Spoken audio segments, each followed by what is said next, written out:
For the first week of world literature, we're going back to the earliest form of literature, mythology. A myth is a sacred narrative that explains how the world and humankind came to be, or why they exist as they do. Essentially, myths are just stories that explain our world, and pretty much every culture has their own.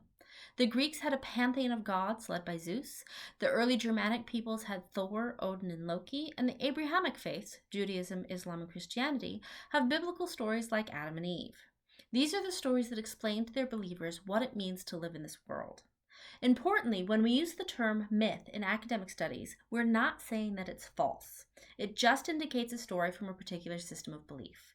Whether you think a story is fictional or the gospel truth, if it's explaining the way the world works, then it can be categorized as a myth.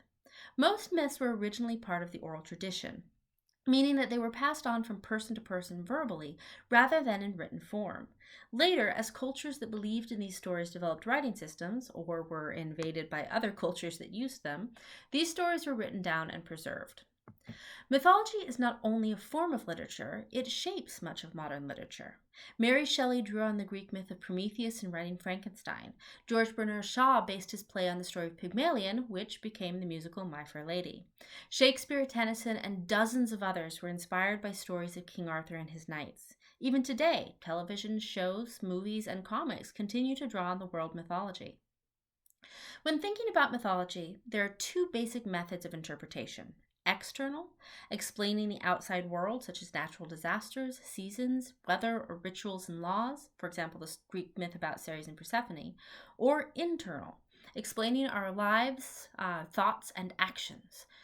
Freud is one of the leaders in this internal psychological interpretation. Freud saw myths in much the same way that he saw dreams, as a way to understand and process our internal tensions, the desires we can't admit or are socially unacceptable.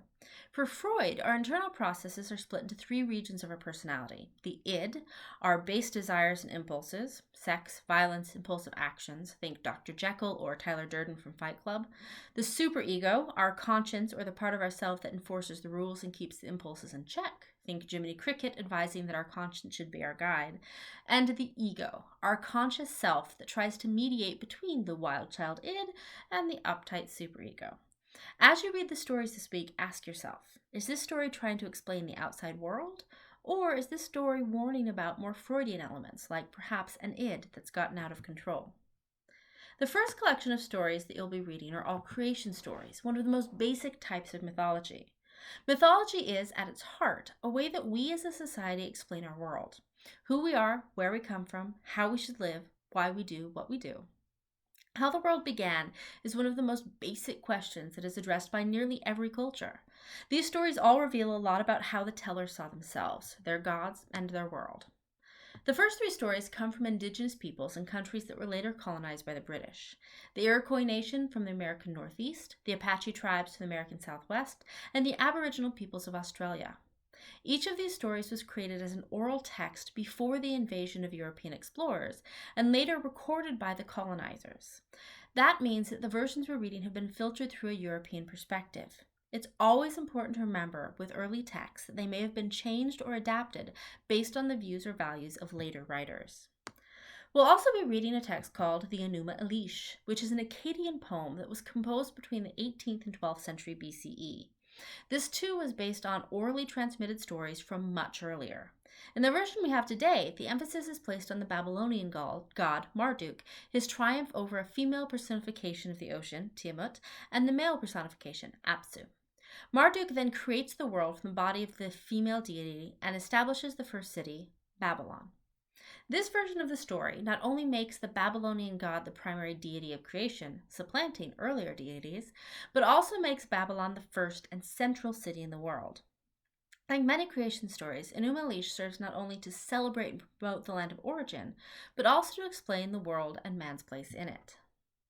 Finally, the Metamorphosis is a collection of stories by Roman author Ovid, based on ancient Greek and later Roman myths. The Romans had a tendency to borrow culture from conquered peoples. Publius Ovidus Naso, fondly known as Ovid, lived between 43 BCE and 17 CE. He was born into an aristocratic family and was trained in rhetoric as his father wanted him to become a lawyer. Instead, he became a smart, witty, and often very funny poet.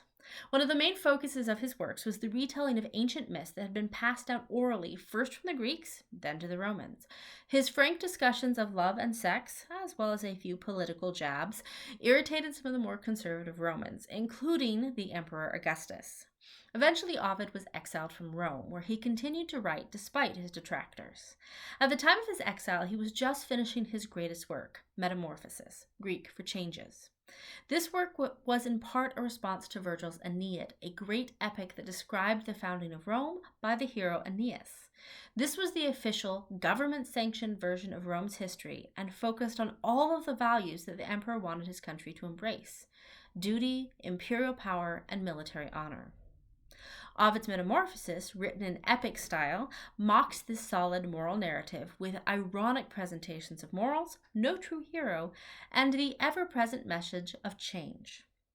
Many of the stories also focus on an abuse of power, a not so subtle critique of imperial Rome. Unlike the other stories that we're looking at, these stories are not recordings of oral tradition, but rather deliberate constructions. As you read the myths this week, think about the cultures that created them. What were they interested in or worried about? How did they view themselves and their world? How are their belief systems similar to yours? Don't forget your discussion board, journal, and your introduction. If you have questions or problems, as always, feel free to contact me. Happy reading!